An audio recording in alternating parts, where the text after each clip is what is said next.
বাবা রাজু, ভালো আছো? হ্যাঁ চাচা, ভালো। কিছু লাগবে নাকি?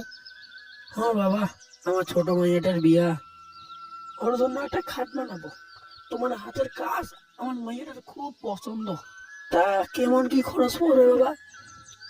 দেখুন কাকা, দাম কিন্তু ডিজাইনের উপর নির্ভর করে। কাল না হয় আপনি জ্যোতিকে নিয়ে এসে ডিজাইন পছন্দ করে দামটাও জেনে নেবেন। হ্যাঁ বাবা, তুমি ঠিকই কইছো। কাল তাইলে মাইয়ারে লইয়া আসমু।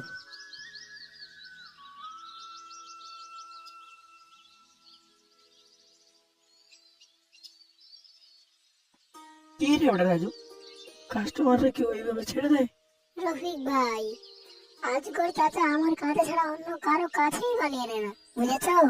তা ঠিক আছে, সেটা না কালই বুঝে যাবে তাহলে। রফিক ভাই, আমাদের মাসে টাকাটা দিবেন না? আমার খুব টাকার প্রয়োজন রফিক ভাই।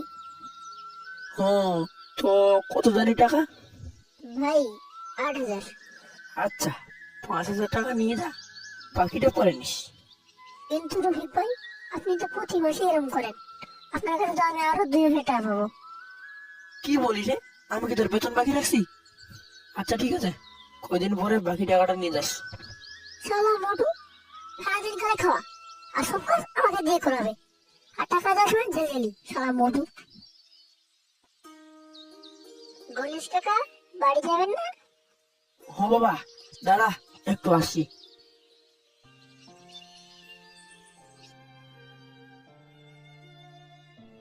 কাকা, বাড়িতে সব ঠিক আছে তো? আর কি ঠিক থাকবো বাবা, মাইয়েটার বিয়ের লাগে অনেক টাকা দরকার। আমি নিচুজাতের মানুষ, এত টাকা কেমনে জোগাড় করবো? চিন্তা করবেন না কাকা, দেখবেন ধীরে ধীরে সব ঠিক হয়ে যাবে। গণেশের বাড়ি রাজুর বাড়ির কাছেই। এই গ্রামে হিন্দু মুসলিম একসঙ্গেই বসবাস করে। প্রতিদিন রাতে বাড়ি ফেরার সময় রাজু গণেশকে তার সাইকেলে করে নিয়ে আসতো।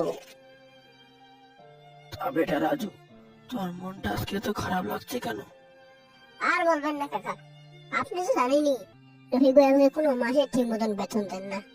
এবার এই অবস্থা। শালা বড় দেখে আর কিছু বলতে পারি না। ভাবছি এবার আমি নিজে একটা দোকান দেব।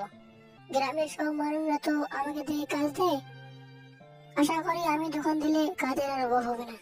ও বাবা, তোর বুদ্ধিটা তো খুব ভালো, কিন্তু তাতে তো অনেক টাকার প্রয়োজন।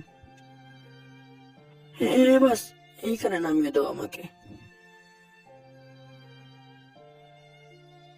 তুমি ঠিকই বলেছো কাকা, দেখি টাকার ব্যবস্থা করে দেয় নাকি। বাস, এবার যাও তুমি, এসব নিয়ে পরে ভাবা যাবে।